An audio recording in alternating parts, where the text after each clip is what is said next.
हाय, नमस्कार. आज मी पुन्हा एकदा आलेली आहे एक नवीन रेसिपी घेऊन. आज आपण जी रेसिपी बघणार आहोत ती आहे उपवासाची आणि ही स्पेशल रेसिपी आहे साबुदाण्याची खिचडी. तर चला मग बघूया कशी बनवायची ती. अगदी झटपट होणारी रेसिपी आहे. साबुदाणे अगदी भिजवलेले असतील आपल्याजवळ तर अगदी 10 मिनटात होऊन जाईल ही रेसिपी. खिचडीमध्ये सगळ्यात मेन गोष्ट ही आहे की साबुदाणे आपले व्यवस्थित भिजले पाहिजेत. तर साबुदाणे जेव्हा भिजवायचे असतात तेव्हा त्यात पाणी हे अगदी साबुदाण्याच्या वर येईल एवढंच पाणी आपण टाकायचं आहे.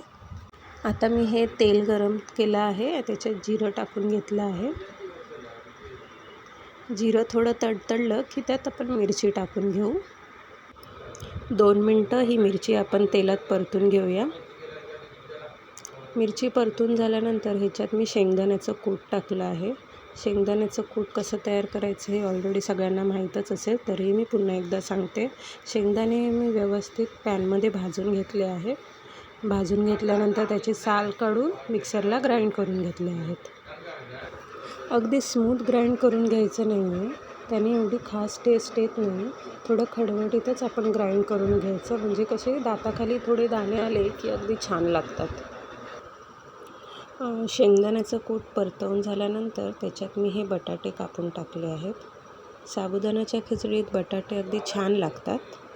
बटाटे खिचडीत टाकण्याआधी मी थोडेसे बॉईल करून घेतले होते, म्हणजे झटपट खिचडी आपल्याला जेव्हा करायची असते तेव्हा आपल्याला बटाटे शिजण्यासाठी परत थांबावं लागत नाही. 2 मिनटं मी झाकण ठेवून वाफेवर शिजू दिलं आहे मिश्रण.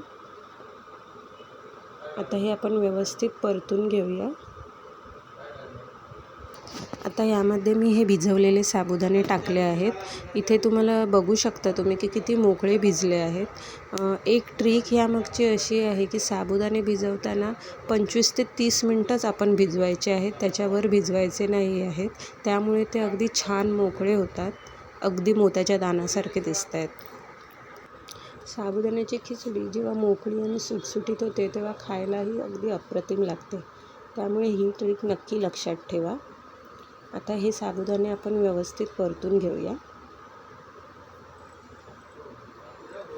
आता यामध्ये मी मीठ टाकलं आहे, थोडीशी साखर टाकली आहे, त्यामुळे याला छान टेस्ट येते. अगदी तिखट गोड खूप छान लागतं. तुम्ही एकदा असं ट्राय करून बघा.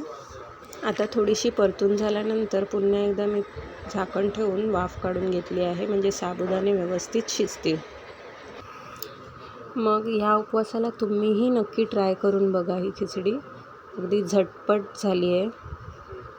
साबुदाणे एकदा व्यवस्थित भिजले की खिचडी करण्यात काहीही प्रॉब्लेम येत नाही आणि तुमची ती खिचडी चिकटही होत नाही. सो एकदा नक्की ट्राय करा आणि मला कमेंट करून नक्की सांगा. धन्यवाद. भेटू नेक्स्ट रेसिपीमध्ये.